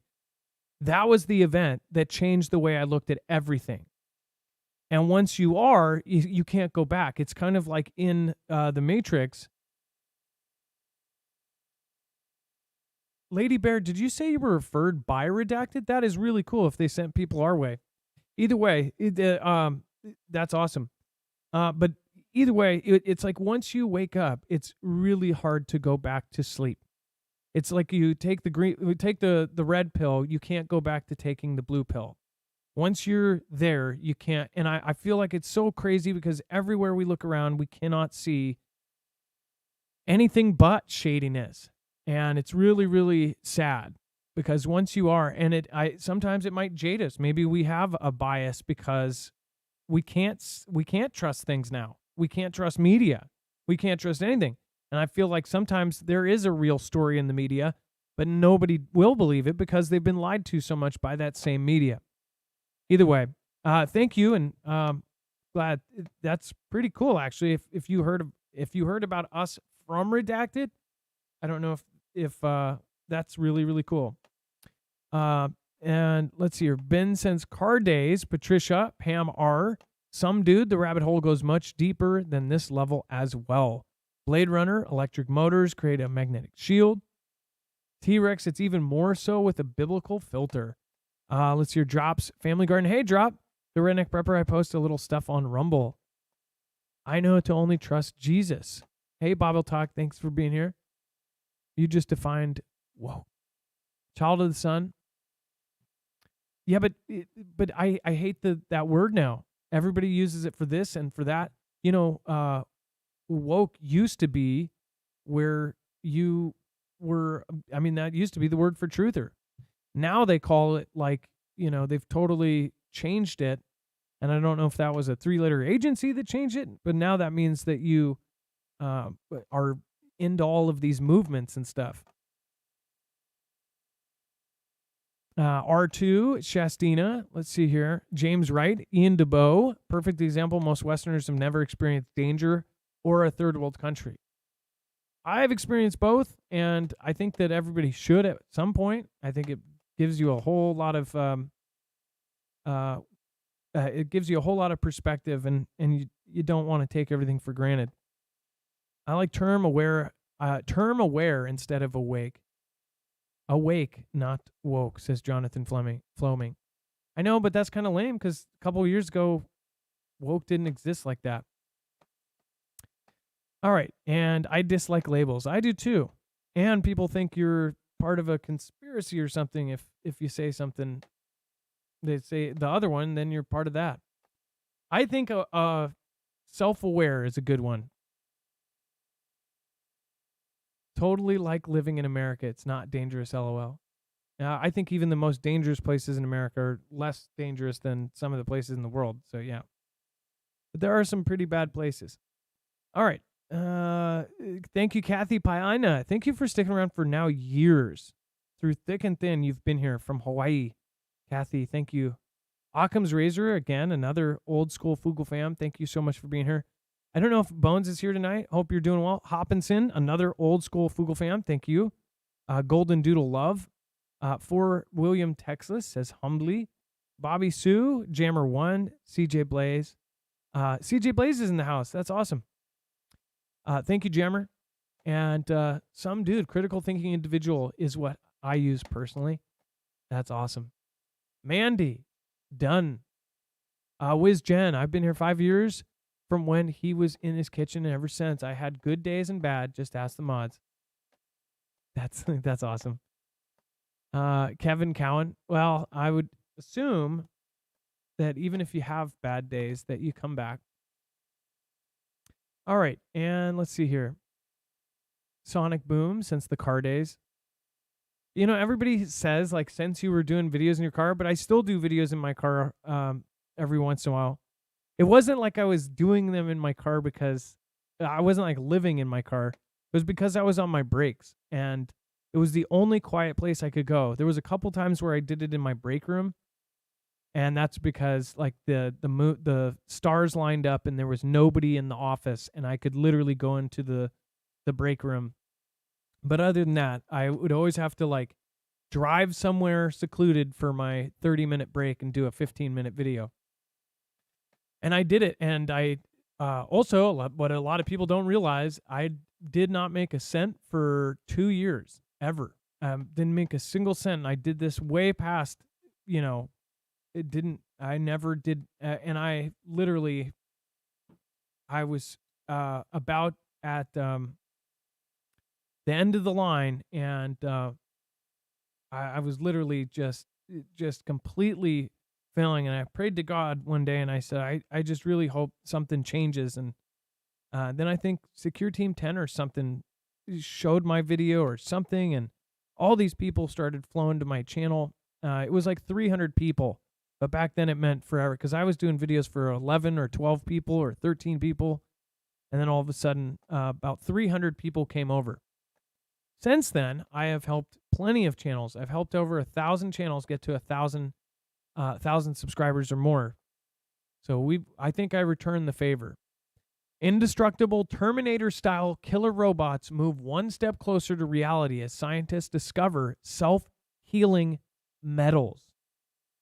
This is straight out of, I think, Terminator 2 or 3. I think Terminator 3 is the one where, I know 2 had the liquid T9 or whatever, but the self-healing metal thing, I think number 3 had where it could, like, I swear it could heal itself or something.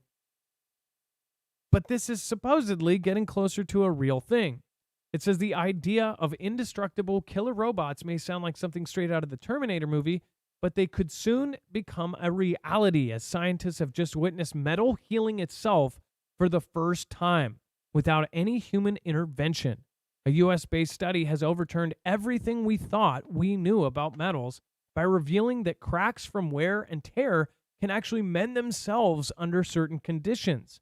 It's a discovery that has the potential to revolutionize engineering, with the prospect of self-healing engines, planes, and even robots now on the horizon. So think about that. If under certain conditions, I wonder, like, does it heat itself or something? Do you have a built-in heater that heats it and it melts it back into its shape or something? It says this was absolutely stunning to watch firsthand, said Brad Boyce, a scientist at Sandia National Laboratories, who led the study with Texas A&M. So again, this is really nuts. Dex, you were actually better at understanding this. I when I first saw this, I was like, holy crud. Do you want to tell them what they're starting to discover here?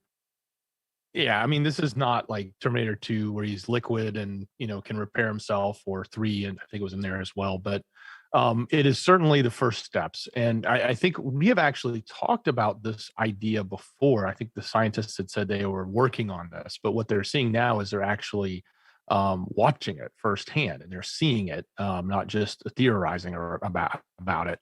But it's not as significant as, say, I'm going to, you know, punch a hole through a piece of metal and it's just going to magically reappear and fill itself in. But it is saying at this point, at the nanoscale level, they're saying that if there is fatigue damage in the metal, it can over time heal itself and bring itself back to its original state, where that fatigue damage set in. So there's a lot of opportunity to improve, whether it be infrastructure, engines, other things like that, as they were describing. Could make significant use of technology like this. It would be pretty incredible. But it's still a far ways away, in my opinion, because this is just in labs. They're looking at it in labs. They're trying to see how it actually works, and then figure out what they can really do with it and how they can build from it. But it's definitely putting us in this position that's very much like we talked about or we thought about when we watched these Terminator movies. These robots can self-heal themselves. It definitely doesn't say that that's impossible, because now we're seeing it is possible. I just, as far as the nanotechnology we covered yesterday, as far as the tiny robots, they're microscopic. You can barely see them. It looks like a speck of like rice, but it's a robot that can go inside you. And yesterday they even said they would put it up your bum and it would be able to go in and explore things. And it even has, I did the one yesterday have a micro camera or something? I swear they said it had a camera. It has sensors and things that can send information back, but does it have a camera? I don't think so. Well, the one they showed us, I think, was a prototype. That little spider-looking thing was a prototype of what the device would look like to navigate through there. But they also said it still needed to have a radio and other things added to it. So it would probably get bigger, but not much bigger, because even what we were looking at was through a microscope. This thing was super, super tiny. These things are designed to, fit in a capsule and you could swallow them. When they talk about these nano bots that are supposed to be able to go into your body and then do something like, perform a microsurgery or something like that, or remove cancerous, parts inside your colon, etc. Well, there was also that blob. It's like a nano metal or something that would, I think it was a magnet, and it was a blob that would essentially, it like flopped and it would collect things as it went down. Wasn't it for choking? Or it was for your esophagus or something. And what it would do is, as it went down, it would be able to attach to certain things and it would just keep going. It was some crazy thing. But this stuff is becoming reality. That's the crazy part. In the same time that they're talking about now possibly humans connecting to a computer. Now that is not such a bizarre thing. Just 10 years ago, that would have been so sci-fi. We're talking about, I remember when they first talked about it, people like laughed, but now they're really talking about being able to read minds, to be able to understand what your brain is doing. That's giant, that humans are going to be able to hook something up to a brain and know what it's thinking. That you could hook things up to a brain and put information in digitally. Dex, really think about that. We're talking about how they would hook up the computer. You would say,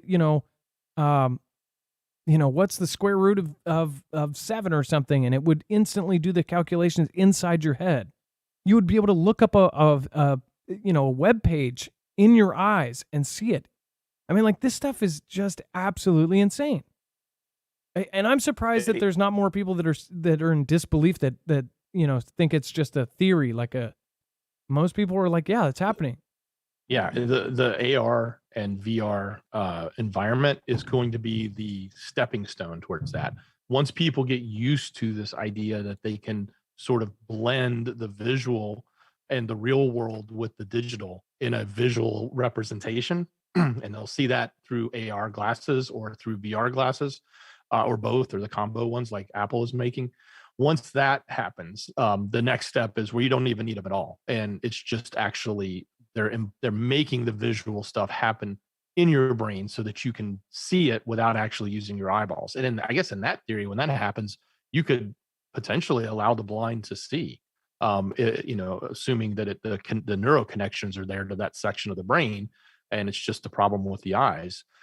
Then they would be able to do that, and that's where we're going. And then you get so far as to things like Neuralink, which is how do we actually get into the brain with communications, with electronics, with plugging into the synapses that are firing and being able to interpret them, but also tell them things. That's the other step. So between the getting people used to AR, VR, getting some sort of physical connection to the brain, which that, by the way, that'll be temporary. I don't think that'll last long because they're going to find a way to do it without actually having to port into your brain because it's all electronic. It's all electromagnetic waves. So should be able to do it from outside, like with a helmet or something that you can wear. Doesn't even have to be big at some point. It'll probably be small. It won't have to literally implant like you think this giant socket that you would see with Neuralink today. Yeah, well, I just think it would be crazy when it would get to the point where, because they've talked about this in studies, where they would be able to imprint an image into your brain instead of like an AR goggle or something like that. In the future, they actually be able to put information directly into your brain. It's so unbelievable. And then drug-addled cocaine sharks may be gobbling bales of narcotics dumped off a Florida coast, study reveals. So we already saw a cocaine bear. Wasn't that what it was called?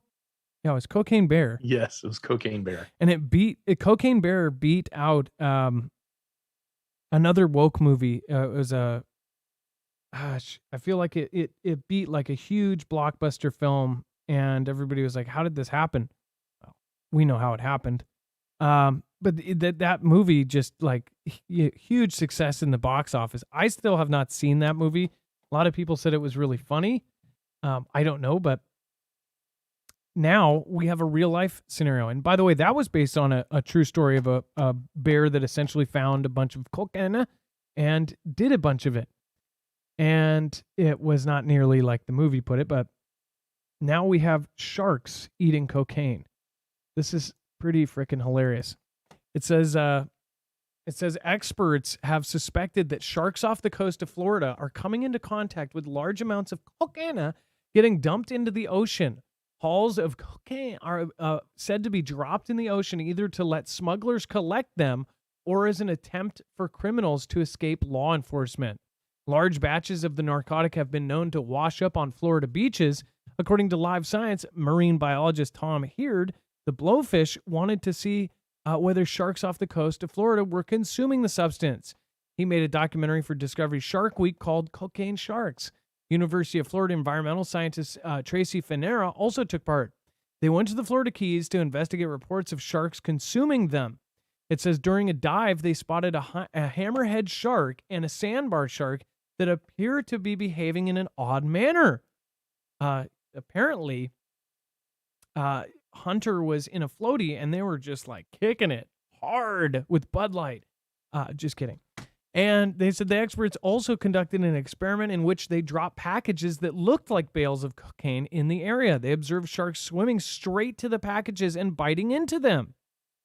That is hilarious. It says the ball of concentrated fish powder is also given to the sharks as a way to ethically observe how the sharks might react to cocaine. Well, what's stupid is if they weren't, they're basically training them to go bite the dang thing. They're saying that they actually put the stuff in it. Heard reportedly said in the documentary, we gave them what I think is the next best thing. It set their brains aflame. It was crazy. So even if they didn't before, now they're giving them something they would like and training them to go bite into cocaine. It says they also don't know what the true effects of the substance on the creatures would be. It hoped more research would be conducted in this area. So apparently you can watch this show on Discovery Channel at 10 p.m. Eastern Pacific time on July 26th. So that's in 6 days from now. So I will actually probably be tuning in. I love Shark Week and I love sharks in general because I'm scared crapless of them. But it's kind of hilarious. And then NASA enters the home stretch in its mission to reach 10,000 quadrillion asteroid that's packed full of precious metal. So there is a small part of me that believes that Don't Look Up was a real, like something that's secretly going on right now. You guys know my thoughts on this. If you've been around me a long time, then you know when Sunspot closed down, when Sunspot Observatory closed down and all these weird things happened, all of these DART, a double asteroid redirection test, HAMMER, hypervelocity and asteroid mitigation emergency vehicle, basically a nuke on a rocket. When they did Hayabusa, Hayabusa 2, Osiris Rex, Osiris Apex, all of these missions regarding asteroids. And I'm like, what the heck is going on? I think I'm missing one too. I know I said Hayabusa. There's another one that basically went up and tapped it as well. But now they say Hammer? that no, I already did Hammer. But there's either way. Basically, Dex this is literally the plot out of Don't Look Up. In Don't Look Up, there's this asteroid, and they have a chance to knock it out of the sky, and they're like, oh, well, wait. We could actually make billions and trillions of dollars off of this, quadrillions, in fact. And instead of knocking it out of the sky while they can, they try to take the money out of it first, and then they screw up in last second. Basically, it doesn't end well. I won't ruin that movie. It's one of the best movies to come out recently. But that director actually put in all of the promotional stuff. It was like based on a true story that hasn't happened, or based on real events that haven't happened ... yet. And essentially everything during that movie represented real people, but real people from the T-Man era, from our last president's era. The female president was supposed to be the president. There were people that were supposed to represent current celebrities and stuff that was going on. There was even a meme in that movie in the very first couple seconds of a time period when all of this weird stuff like Space Force started getting put into play, which was the meme that Elon put of a man standing on the moon looking at Earth, and it says something like, people worried about the financial collapse. And then the meme says, but in reality, and it shows a moon man looking at the Earth, and the Earth is getting destroyed by an asteroid going all the way through it like an arrow through a heart. And he's done multiple of these. He's posted a lot of these weird cryptic things, and he's the guy who's trying to get off Earth and to basically start a new planet on Mars for whatever reason, whatever. We've started Space Force that was after a very secretive meeting. They literally had some sort of top secret meeting with multiple countries, and then all of a sudden we have a Space Force. Multiple countries, even Israel, tried to go to the moon all of a sudden with landers, and all of these countries are coming up with lasers and things that can knock things out of the sky. China has their laser that can shoot space junk. Starlink actually turns out to be a hypersonic sensor array, and they're trying to put a grid around the planet.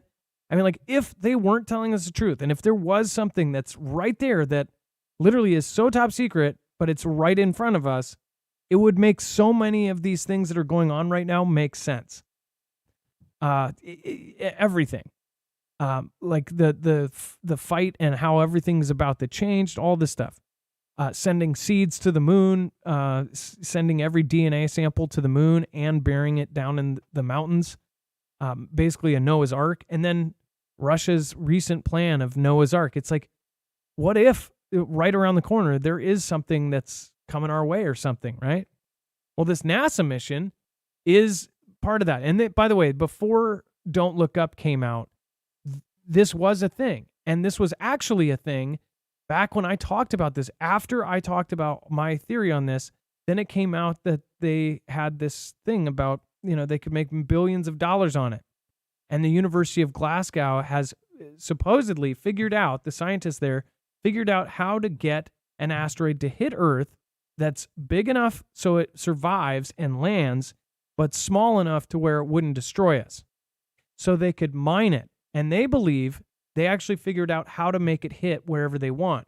Now, why that's important is because if you could think of any government that would be able to figure out how to move asteroids, they could turn that into a weapon and there would be nobody to blame.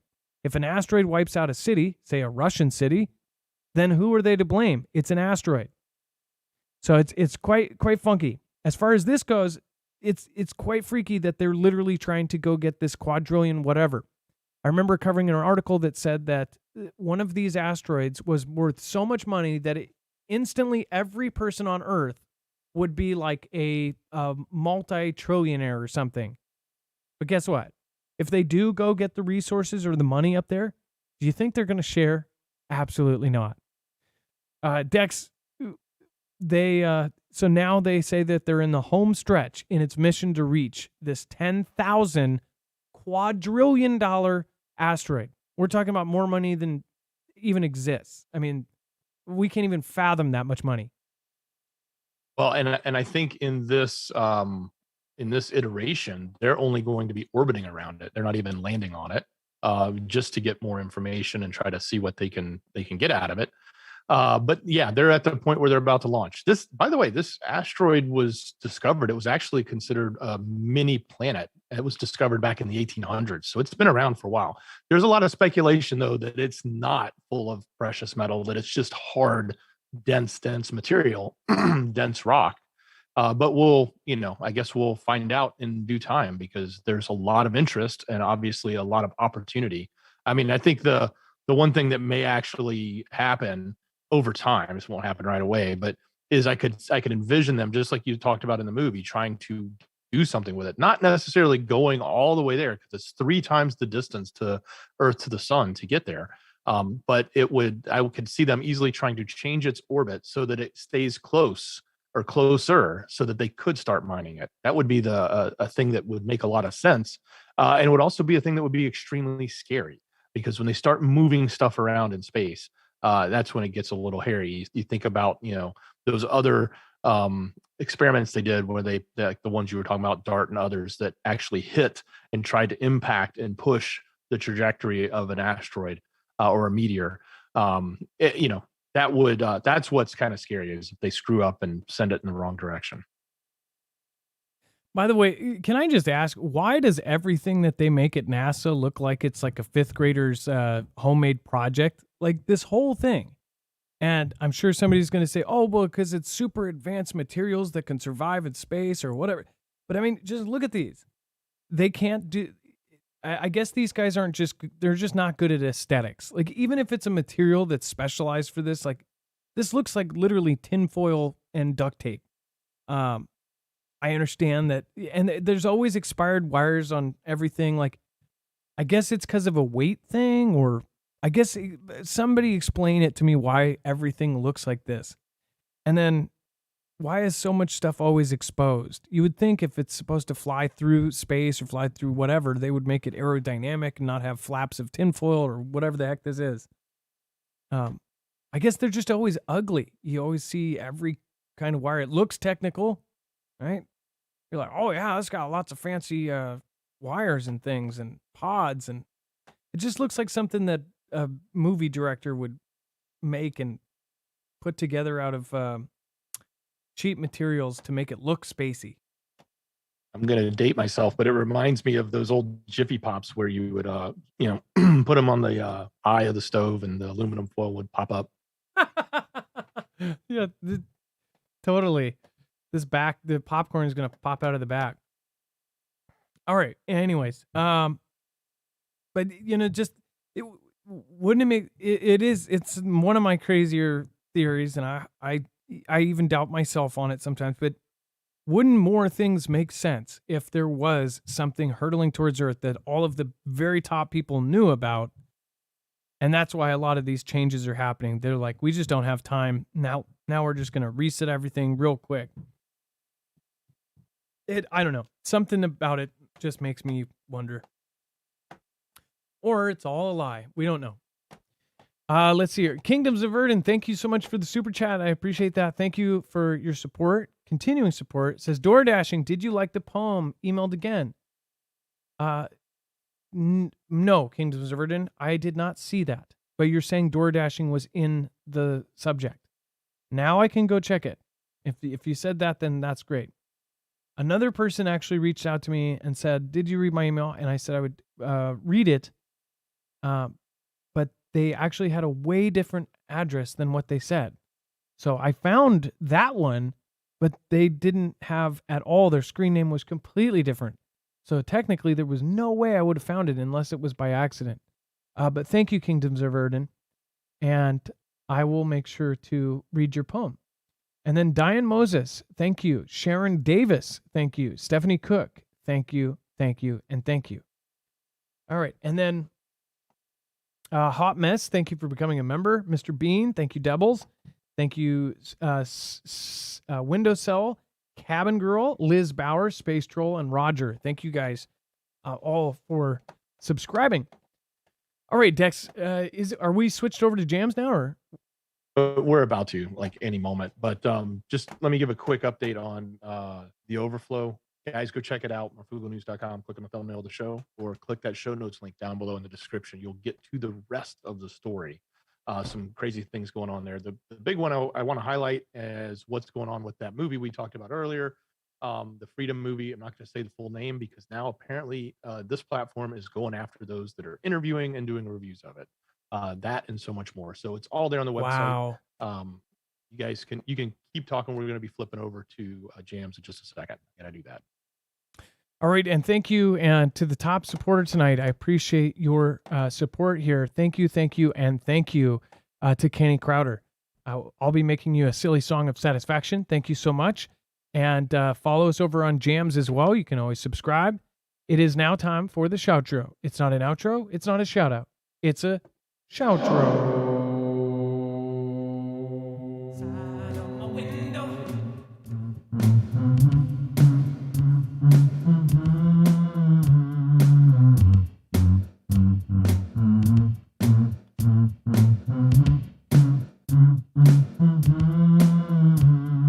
Marfoogle news, where are you? Only news I use. Marfoogle news. Out of my window, seeing a crescendo. I'm not going out there where apocalypse roams. Looking outside of my window, seeing a crescendo. I'm not going out there where apocalypse roams. Marfoogle news.